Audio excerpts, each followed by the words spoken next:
On the internet machine, there's something called Godwin's Law. Godwin's Law holds that, roughly speaking, the longer an online discussion goes on, the more likely it is that someone is going to compare something to Nazis.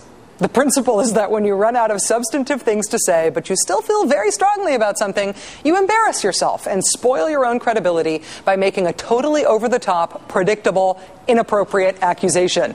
It's like Hitler! I hereby propose a similar adage, not for online discussions, but for American politics. I hereby submit that the longer it's clear that liberals or Democrats are going to win an election, the longer it's clear that liberals or Democrats are winning an argument, the more likely it becomes that someone is going to get called a commie, socialist, Bolshevik, commie, pinko, comrade, 5-year planner. Taking more from a small business or from a small business owner or from a hardworking family and then redistributing that money according to a politician's priorities. There are hints of socialism in there. Hints of socialism. With 15 days to go, the best thing they can come up with is Barack Obama's a socialist. He's a commie. Here's the thing about Godwin's Law with people invoking Hitler online, and it's just as true about the communist accusation in American politics. It is, most of all, an embarrassment to the person making the accusation. No one who's not an actual Nazi is like a Nazi. Barack Obama is not a communist. Cutting taxes is not a socialist plot.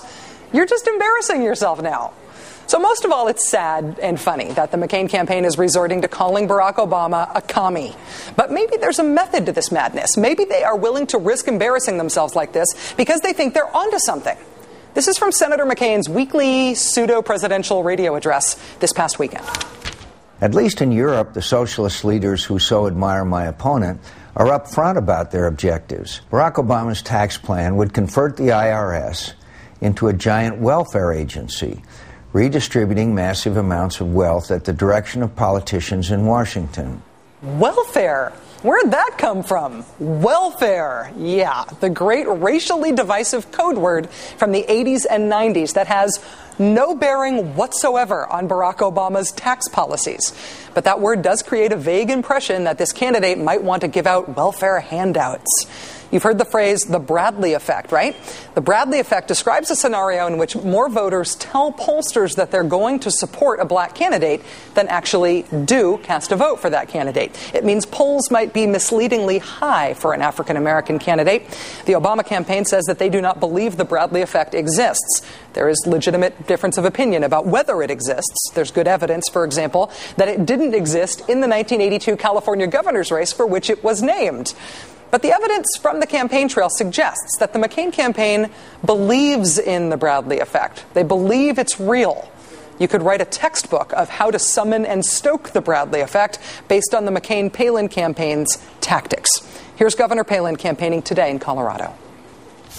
Barack Obama claims that he will cut income taxes for 95% of Americans.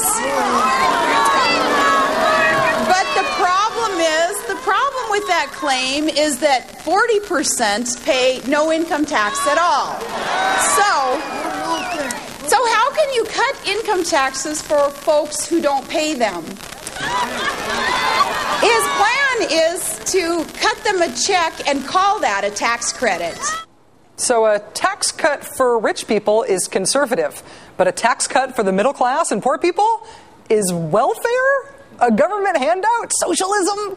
It's ridiculous, but it makes the right vague impression. If the Bradley effect is there to be stoked, if it is to be believed as a political science phenomenon, then could it swing North Carolina, say? Ohio? Florida? Anywhere else where the polls are close? Joining us now is Melissa Harris Lacewell. She is an associate professor of politics and African American studies at Princeton University. Melissa, thanks for coming on the show tonight. Absolutely. Happy to be here. You and I have talked a lot about the Bradley effect this campaign season, what it is, whether it's real. The reason I wanted to talk with you about it again tonight is because I feel like we've seen a drastic turn toward the kind of campaign tactics you would expect a campaign to use if they wanted to exploit this effect. So help me out here. Describe what the theory of the Bradley effect is, how it works. Well, let's be clear. The Bradley effect means specifically that white Americans who should be supporting a black candidate, say because they're in the same party that he is, claim to pollsters that they're going to support him and then choose not to vote for him on Election Day.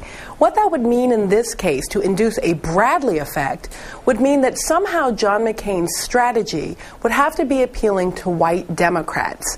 The white Democrats would be harboring in their heart an unwillingness to vote for Barack Obama while telling pollsters that they would.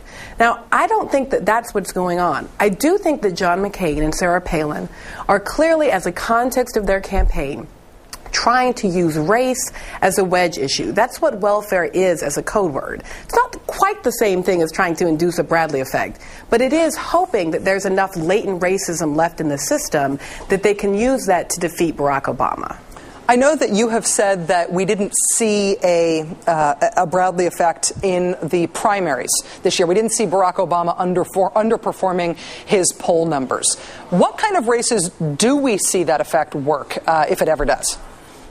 Look, this is upside down world where the candidate who has built a 50-state strategy for the Democrats, who has the broadest multiracial coalition in Democratic Party history, who has people canoeing or, out to see him in Oregon, and 100,000 of them standing under the St. Louis Arch, is somehow going to be victimized by this latent white racism. I think it's maybe a little bit unfair to think of white Americans as all being represented by the folks that are showing up at the Palin rallies.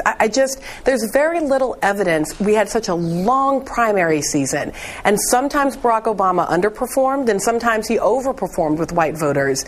But there was nothing consistent to tell us that white voters are overwhelmingly making this decision about Barack based on race. Do you see a specific strategy from the McCain campaign in using this welfare term over and over again now and talking about redistribution of resources toward minority communities? The reason it's so striking to me is because they really had to go very far out on a limb to come up with a way to talk about middle-class tax cuts as welfare. It seems like they were deliberately trying to come up with some excuse for using that word. Do you think it's on purpose? Well, let me first say that my pink ribbon today is for Breast Cancer Awareness Month, not for some sort of communist plot, just in case anybody's watching.